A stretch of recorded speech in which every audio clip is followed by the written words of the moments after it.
Salutare la toată lumea și bine v-am găsit la un nou videoclip. Exact, cu videoclipul zilnic. După cum vedeți, m-am și tuns.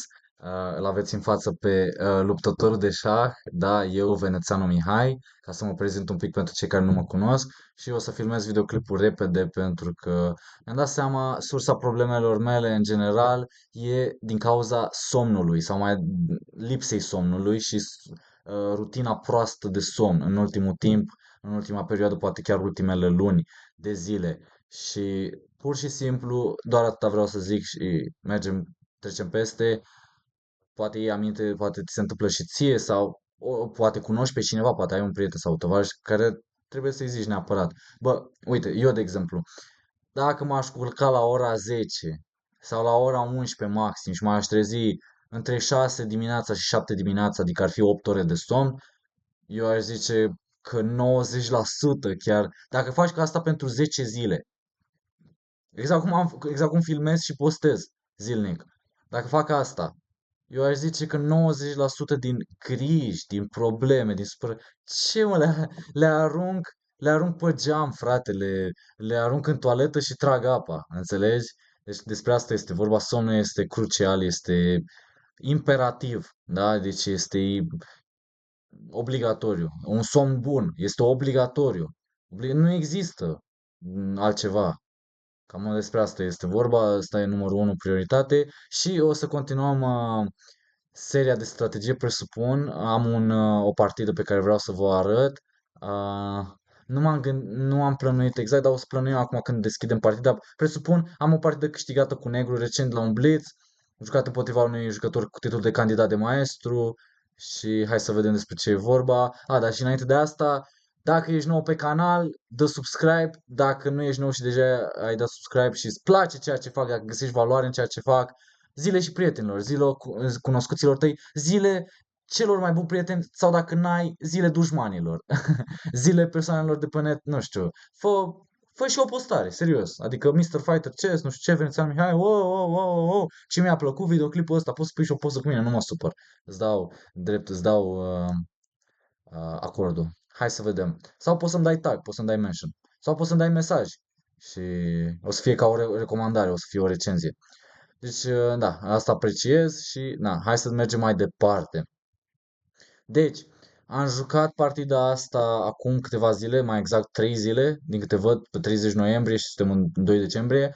Blitz calcul aici în Cluj, mai exact la stația de autobuz Sora. Ok, și se vede 200 de puncte diferență la el la Blitz în runda a doua împotriva lui Țâmpea Radu, care este un jucător extrem de bun și are un scor foarte bun cu mine. Mi se pare că m-a bătut 2-0 sau chiar 3-0. Eu știu că are 2-0 cu mine la partide în general, dacă nu mai mult. Ok, probabil că o să vedeți o partidă, în seria de partide pierdute, dacă nu v-am arătat deja. În fine, dar se pare că am reglat un pic scorul, l-am bătut aici. Hai să vedem cum. Asta e seria de strategie și mai trebuie să prezint ceva, cred că nu. Da, și se joacă 3 minute eu, 3 minute adversarul, se adaugă 2 secunde. Da, deci aici e vorba de rapiditate, de viteză, nu o să analizăm prea mult. Și tematica, practic, ce faci cu negru, cum reușești să câștigi cu negru, tematica de azi, ok? Și cum joci în centru. Cred că asta ar fi o lecție foarte bună. Joc în centru, dar o să vezi cum, când albul nu ocupă, pentru că când nu ocupă mijlocul, nu ocupă centru, pentru că eu joc întâi pe o parte și îl invit să ocupe centru și vreau să mă dezvolt. Adică planul meu ar fi să scot nebunul, să fac rocada și după aia să atac în centru. Dar dacă el nu ocupă centru total, de exemplu, dacă ar juca C4, după aia are control total. De exemplu, ca C3 probabil că ar juca D5 în Grunfeld. Ok, aș intra în Grunfeld. Dar dacă nu, ocupă centru total și trebuie să mă adaptez. Da? Unde nu stă extrem de bine nebunul pe F4 în Indiana Regelui. În fine, E3 și tocmai de asta e indicat să joci un Indiana Regelui și eventual chiar și pion la D6. Dar în fine, aici am jucat rocada mică, probabil ordinea de mutări e plus minus diferită, dar din ce mi-am mai adus eu aminte, astăzi am pus partida și da, observ că mi-am adus aminte 64 de mutări. Ok, pion la C5, da? Care este ideea? Șmecheria e că dacă bate, probabil că joc cale 4 direct, nu? Eu împrenuiam dama A5 să joc, dar cred că cale 4 e cea mai bună.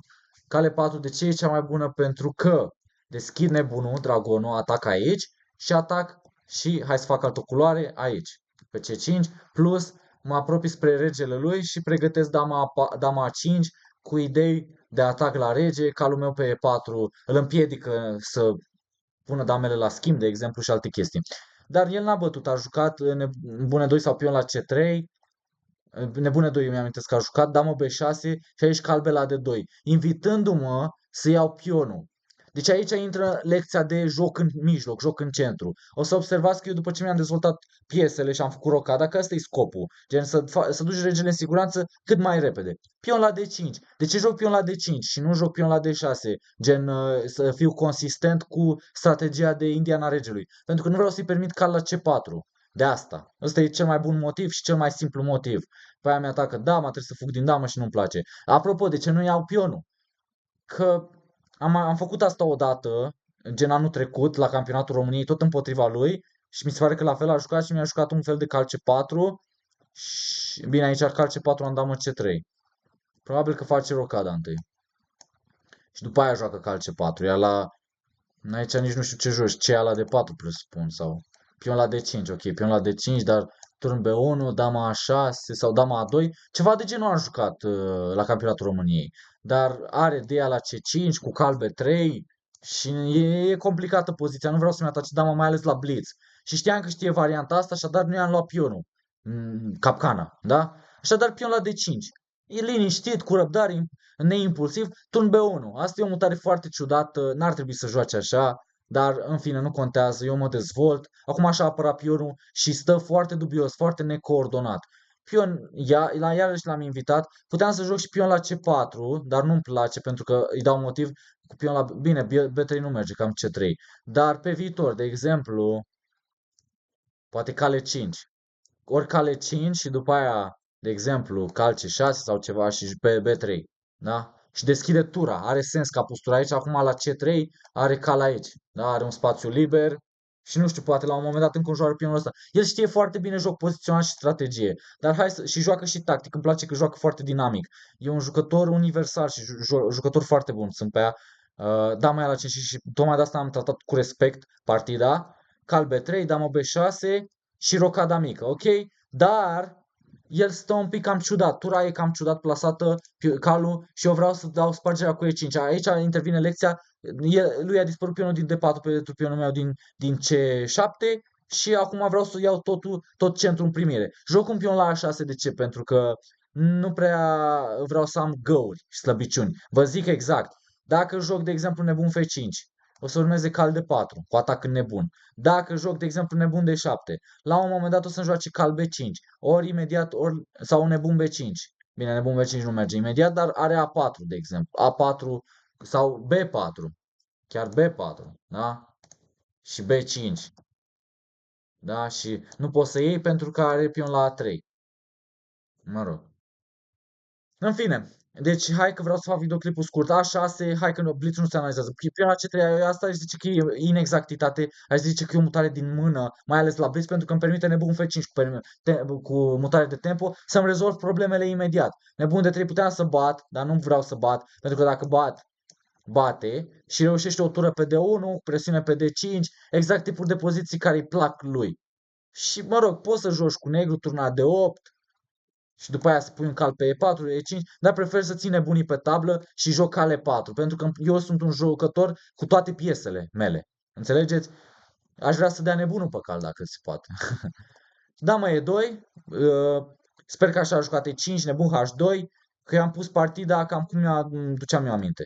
Cal H4, turna de 8 ca să-mi aduc piesele încet. Observați cum am ocupat tot mijlocul, tot centru, dar cu negru, ok? Și nebunul stă bine, cum joci împotriva London System, ok? Mai ales la Blitz. Apropo, el avea, cred că, un minut în plus peste mine, dar nu prea mi-a păsat pentru că am poziție mai bună. Cal H4, Black is better. Uite, scrie și aici jos, Black is better. Ok, nebun E6, nebun C2, sper că a jucat așa, dacă mi-aduc aminte bine. Și aici am jucat cal C5, foarte important. Mie mi-era frică mai mult de asta, și la un moment dat, nu știu, un cal de 2 sau ceva. Bine, i-a târnat pionul, aici clar, dar înțelegi ideea, adică să nu vină spre pionul meu, nu știu. Bine, aici are probleme și cu calul celălalt, deci n-ar sta bine nicio variantă. Dar mi-era frică strategic vorbind, dacă joacă un, nu știu, un cal de 2 imediat ca să-mi scoată calul de acolo. Tot cal C5 a jucat. În fine, cum joci cu negru? Lecție strategică. Cum ocup centru? În primul rând vreau să dau calul la o parte, ok? Pentru că m-am săturat de calul lui din B3 și vreau să poate împing la un moment dat E4 și F5, ok? Cam asta e, așa fac progres sau vreau să împing D4. Eu nu pot să împing niciodată D4 pentru că mi-a terminat calul, așa, dar îl dau la o parte. Bătaie, bătaie, plus că trebuie să fac o mutare, că e blitz și am un minut în minus. Și el are vreo 2 minute, eu am un minut, gen. Cal F3, înapoi, pentru că altfel o să joc E4, dacă joacă, de exemplu, turne Vlad de 1, joc E4 și după aia nebun F6 și dacă joacă G3 sau ceva, sau chiar ameninț spion la G5, să-i prind calul. Înțelegeți? Și stă rău. Mai ales dacă împinge G4 ca să facă un luft, stă extrem de rău aici. Extrem de rău. Pot să joc și nebune 5, nebun F6 să-l forțez. Și s-a slăbit la rege. Am, de exemplu, cale 5. E mort. Efectiv este mort. Trebuie să dea nebunul sau să joace cale 1 ca să nu permită cal F3. O să joc și H5 la un moment dat. Nebunii mei sunt prea tari. Și centru. Foarte important, lecție cu atac în centru. Cal F3, turne la E8. Aduc tura. Ultima mea piesă, ok? Turne la D1, pion la H6. De ce? De ce joc pion la H6? Pentru că mă enervează cal G5. Trebuia să joace cal G5 imediat. Aici a jucat nebun C8 și după aia joc H6, de exemplu. Dar așa trebuia să joace. În fine, turne la D1, H6, cale 1. Cu idei de cal de 3. Că el vrea să mă bată la timp și vrea să joace strategic, așa joacă el. Pion la E4, aici m-am gândit vreo 10 secunde sau 15 sau 20 de secunde. De ce? Pentru că vreau să-i omor calul. Joc și dinamic și joc și tactic. Aici probabil că ar trebui să joace la un moment dat pion la F3. Zic și eu, da, pion la F5 și jucăm, tată. Are slăbiciuni, regele devine mai slab, el se duce cu piesele înapoi. Observați și cu nebunul și cu calul. Pentru că nu prea are găuri să-mi probeze. Altfel, treceam eu la acțiune imediat. Eu nu mi-e frică să deschid poziția. Pion la, după cum ați văzut și în partidă cu Manolache. Pion la E4, nebun B3. Uitați că pot să joc și pozițional. Apropo, cu negru, lecție în joc pozițional. Aici probabil că tu ai jucat cale 5. Da, ți-ai activat calul. Dar nu-mi place pentru că poate să bată, chiar dacă nu e cea mai bună variantă. Bine, aici probabil că e de luat în calcul și nebun B8 cu damă de 6. Deși are contrajocul F4 și pion la G3 și nu e clar. Mai ales cal C2. Cal C2, cal D4 și stă blocadă. Dar, eu ce am făcut? Eu vreau să vin cu calul pe D3. Eu am zis, băi, e blitz, nebune 5 și l-a luat prin surprindere mutarea asta. Aici a început să se gândească vreo 30 de secunde sau ceva. Sau după ce n-a luat, da, aici. Și am bătut instant, deci am schimbat nebunii. Probabil te gândești o mutare dubioasă, că ăsta nu e dragon. Da, dar vreau să scap de nebunul lui londonez.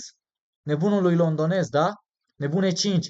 Cal C2, bate și cale 5. Vreau să pun calul pe D3. Vedeți? Strategie. Strategie, pioni în mijloc și am jucat foarte principial. Și exact, strategic. Aici n-am mai jucat cal de 4, că la cal de 4 imediat cal de 3 o să urmeze. Și îmi place, calul meu din D3 e mai tare decât calul lui din D4. O să joc pion la F5, am centru tare și un cal extrem de puternic. Nu știu dacă v-am arătat partida mea cu Toma Radu. Nu cred că am câștigat-o pe aia. O să vă arăt la un moment dat cum am bătut un maestru internațional. Dacă nu am arătat, să arăt la un moment dat. Am arătat unui elev la o ședință. Hai că mă lungesc, îmi cer scuze, dar mă lungesc și nu-mi place că trebuie să mă duc și la masă. În fine, sper că am jucat pion la 5 aici. Cal C2 și pion la B5. Ok, cal D4, cal C4 am jucat aici. N-am mai jucat cal la D3, nu știu de ce. Sper că asta e poziția, cal C4. A bătut cu nebunul, am bătut cu B-ul și probabil că trebuia să pun calul pe D3. Retrospectiv, uitându-mă retrospectiv. Dar în fine, cal C4, pe B, cred că nu s-a jucat așa ordinea de mutări, dar e ok. Ok, de turn de 7, turn B de 1. Aici m-am fortificat. Într-adevăr a reușit să egaleze chiar White is slightly better de la o poziție unde stătea mult mai rău. Da, dar în fine, totuși, important e să joci și pe ceas la Blitz. Deci cum ar fi trebuit să joc ca o lecție, cal de 3 era cea mai bună și negru stă mult mai bine, dar este blitz și nu supraanalizăm, dar oricum este o lecție cu pioni în centru, unde negru știți că albul n-a ocupat centru, cum te duci peste el? E la F3, Dama aia la F3, dama E5. Are o slăbiciune pe E3. Bun. Tura E7. Mi-aduc turele pe coloana deschisă. Nebun de 7 în retrag că vreau să țin de nebun. Ok? Și nebun E8. Bun. Dama E4, damă G3, nebun de 7 înapoi și turn de la E8. Trebuia să, eu aici mutam repede, el mai avea un minut sau ceva, 30 de secunde, 40 de secunde. Și aici greșește la un moment dat. Greșește că atac pionul. Da? Și nu prea poate să țină de el, adică, mă rog, ar putea cu tur F3. Dar a greșit la un moment dat turnele la E1 și am bătut, bă. Și am luat. Cu dama, el s-a așteptat să iau cu tura și după aia să joace un damă C7 sau damă B8. Știi? Și aici, după, s-a gândit vreo 20 de secunde dacă să-mi ia dama. Și până la urmă mi-a luat dama. Și aici am pion în plus, curat, cu negru. Ok, ați reușit să transformați poziția din centru și avantaj, ați câștigat un pion. Bun, a picat mărul, ați câștigat mărul din pom. Ok, bun, mai departe, ce faci? Că vine cu regele și e final și are 20 de secunde în plus, eu am 10 secunde, ceva de genul. Pion la F5, vreau să stabilizez și să deschid o cărare pentru rege. Asta e tot ce vreau să fac. Bun, rege F2 mi-atacă tura. M-am gândit dacă să joc tura la D3. Bine, înainte m-am gândit dacă să joc aici tura la D3. Nu-mi place pentru că mă complic. Și tura la E1, de exemplu. Și mă complic enorm. Turn de 2 și are un turn E7 sau turn E5. În cel mai rău caz are turn E2 să schimbe turele. Nu-mi place, nu-mi place deloc. Așadar am preferat să prioritizez, să ocup mai mult spațiu, vin cu un pion F5 și vin rege F7, rege F6, ceva de genul. Bun, tură la E4, am preferat să țin coloana E. Și el a venit tură la E1 și a văzut rege F7 și aici s-a gândit, bă, 10 secunde la. Iarăși trebuie să ia o decizie. Deci, la blitz, fă amenințări adversarului și pune-l pe adversar să ia decizii. La începutul partidei eu am consumat mult prea mult timp că a trebuit să iau decizii mereu. Mereu a trebuit să iau decizii, vedeți? Iau decizii. El nu ia decizii, că el mișcă piesele. Înainte, înapoi. Eu iau decizii, bă, să schimb piesele, să vin cu turele, să vin înainte, înapoi, să reacționez. El joacă să mă atace, știi? În fine, ne întoarcem, da? Bun, și mi-aduc regele în mijloc, bate tura, bat cu pionul D, foarte important. De ce? Bine, pot să bat și cu feul, dar nu-mi place cu feul, cu D-ul, clar. Pentru că fac o diferite insule de pioni, o grupare cu 4 pioni. Dacă băteam cu feul, pionii ăștia sunt cam blocați de cal. Practic, pe scurt, raționamentul e că pionul ăsta e blocat de cal, hop, l-am upgradat. Ați înțeles? Cam ăsta e tot raționamentul, plus că vreau să împing pionii și nu-mi poate să mă mai oprească calul. H4 ca să nu împing G5, dar eu vin rege F6, în final activează regele. Rege E3, rege E5. Pion la G3 ca să nu împing F4, dar acum G5 vine tată. Bătaie, bătaie, că altfel, mă rog, nu mai are altceva. Cale 2, joacă repede, dar acum joc și eu repede, mutările sunt clare și jucam, pot să joc și cu ochii închiși pozițiile astea. Bine, nu cu criză de timp, da?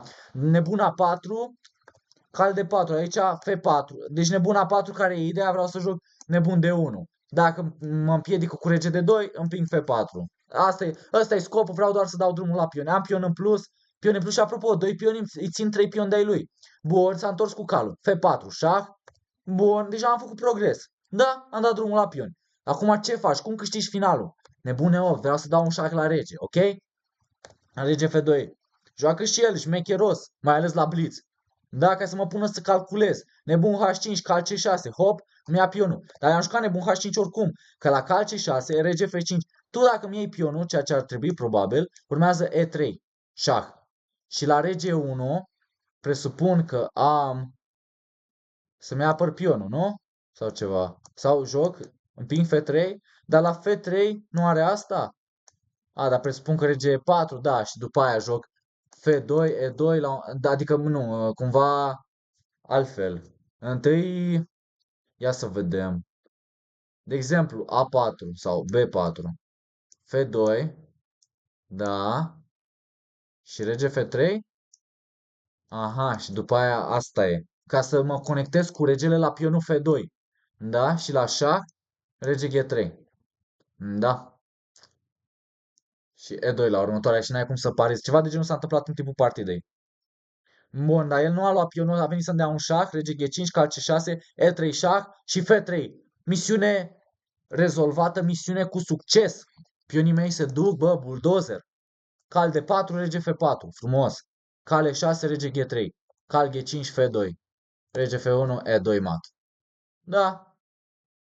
Deci așa se joacă, asta este lecția de azi, lecția de strategie, am filmat mai mult, dar pentru că a fost nevoie și am analizat mai mult. Deci, pe scurt, ce ai de făcut tu? În primul rând, cum combați sistemul londonez și cum joci.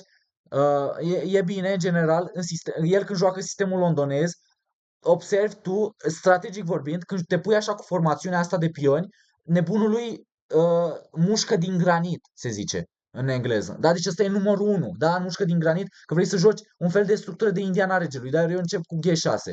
Probabil că ar trebui să încep cu pion la D6. Ok. E3, nebun G7. De ce nu? El va mai explica că dacă joacă Indiana Regelui, iarăși nebunului nu stă extrem de bine.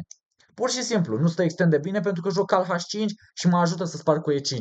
Da? Deci asta este un remediu împotriva sistemului londonez și de asemenea un remediu strategic când el nu ocupă centru total, îl ocup eu, da, tată, da? Tu dacă joci așa să-ți ții de nebun, să-ți ții de cal și să ții de centru solid cu dinții, eu vin și te atac. Nu-mi pasă. N-am mamă, n-am tată. Bulldozer, da? V-am explicat că dacă bate, vin cale 4, dacă nu bate și se dezvoltă iarăși pe același principiu, damă B6. Hop, am mai scos o piesă la lumină, hop, am împiedicat o amenințare de-a lui, nu mă duc impulsiv să iau pionul. Foarte important. Da? Aici jucăm în centru. Deja am egalat. Cal C6. Ok? Bate, bat. Tura lui stă rău. Bun. Da? Și ocupăm mijlocul cu tempo, mutările cu tempo, apucăm centru, punem piesele mai bine, nebun, am rezolvat problema nebunului. Mai devreme am rezolvat problema damei, problema calului, acum rezolvăm și problema căluțului. Ok? Și în același timp rezolvăm și problema nebunului. Ocupăm teritoriu, da? Am ocupat centru total. Da? E apărat bun, frumos, turele, mai departe, liniar, estetic, da? Calul se întoarce înapoi, ca să schimb căluțului cea mai activă piesă. Bun? Mai departe, el își aduce calul înapoi. Tura, înapoi în joc, frumos, liniștit, clar. Ar trebui să filmez un videoclip și pentru TikTok în felul ăsta. Turnea Vlad de 1, H6. Problema cu TikTok că nu știu cum să pun și să filmez cu telefonul, să mă filmez și pe mine să filmez și tabla, dar o să rezolv eu asta. Bun, deci vedeți, după ce ai ocupat centru, faci o mutare de așteptare, să nu-ți atace nebunul. Bun, după aia se duce înapoi, să se redirecționeze. Îl oprești, bă, îl oprești. Da? Vrea joc. Eliberează câmpul pentru cal. Vrea cal C2 și cal D4. Nicio problemă. Și eu vreau multe. Nebun E5 și schimb nebunul londonez. De ce? Că pentru că vreau să vin cu calul pe D3. Și nebunul lui nu vreau să-l dea. Bun? Cal C2 bat. I-am scos un apărător, apropo. O să ajung la regele lui mai târziu. Cale 5, vin în centru, da? Am rezolvat problema cu nebunul meu. Nebunul meu nu făcea nimic, apropo l-am schimbat. Și acum a rezolvat și problema calului. Vin înainte, niciodată înapoi, da? Cal B4 să mă oprească. Momentan mă oprește. Nicio problemă. Aici probabil ar fi trebuit să pun cal de 3 direct, dar nu-mi place care cale 1. Și nu-mi place, da? Deci nu-mi place să mă forțează ori să schimb, ori să mă dau cu piesele înapoi și nu-mi place. Da, deci nu vreau așa ceva, dar B5 frumos, ocupă mai mult spațiu. Peste el, bulldozer, cum joacă și Magnus Carlsen.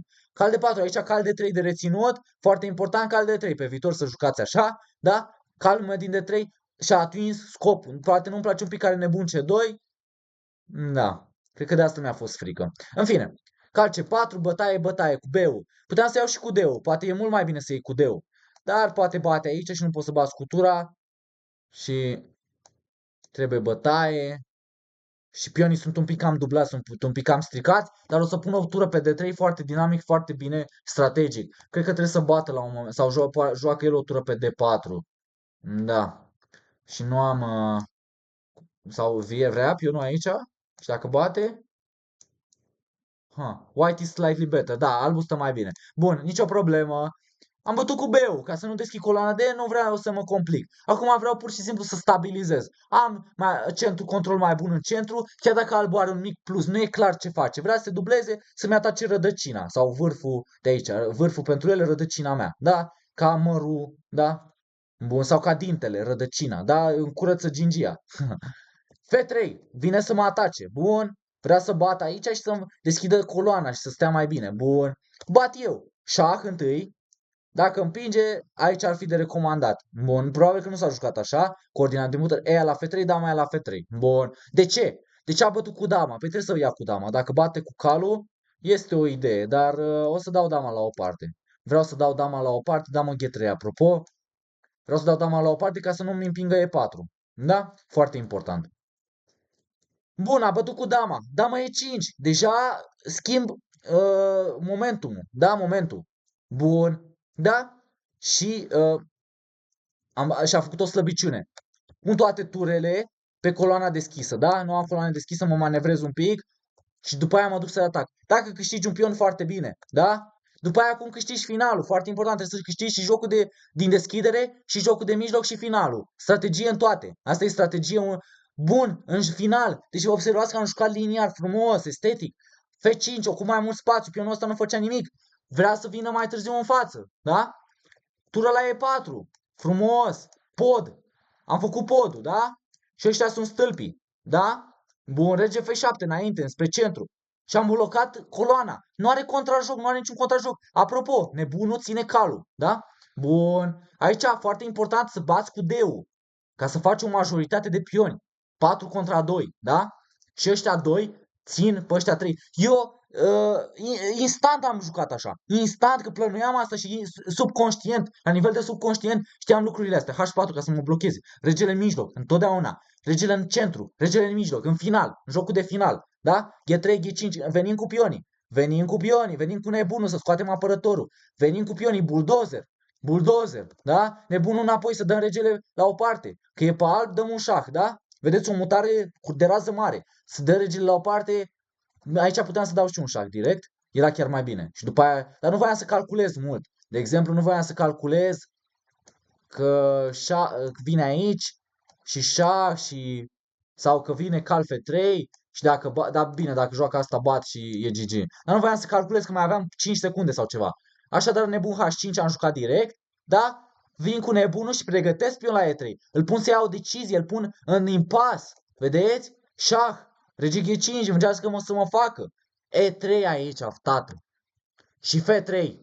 Și deja nu mai necesită comentarii, vii cu regele, aperi pionul și după aia împingi pionii și îl faci mat. Frumos, liniar și liniștit. Am simțit nevoia să mai comentez o a doua oară ca să mă asigur că înțelegi strategic, da? Bun. Și acum să fac imaginea mare. Deci, ca să mă asigur, am făcut o recapitulare pentru că așa, apropo, așa se văd partidele de șah. Și replay. Replay dacă ai nevoie la videoclip. O să fac videoclipuri un pic mai scurte și replay. Tu dai replay, dacă m-ai explicat bine, foarte bine, dai replay, replay, replay, replay, replay, cum zice Țancă Uraganul. Am observat că cred că ăsta e și un life hack ca să fac mai multe vizualizări. Hai replay, replay, replay, că le place la femei, nu?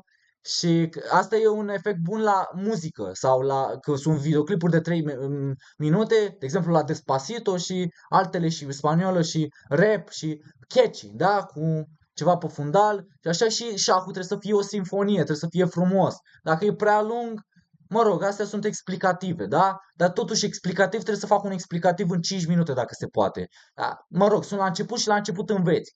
Mai bine execut și postez videoclipul și postez zilnic decât să țin să-l editez, să-l cosmetizez, cum zicea cineva. Bă, lasă cosmetizatul. La început nu cosmetiza. Fă-l așa, până te înveți.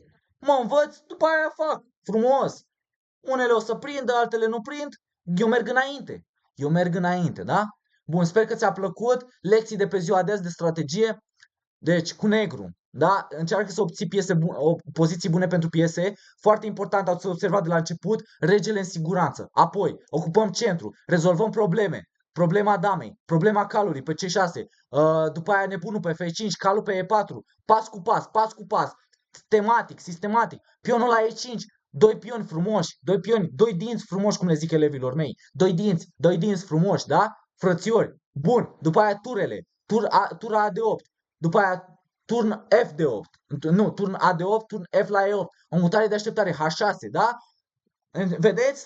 Strategic, frumos, liniar, încetișor, încetișor, încetișor, tot înainte. Pentru că așa vrea și adversarul.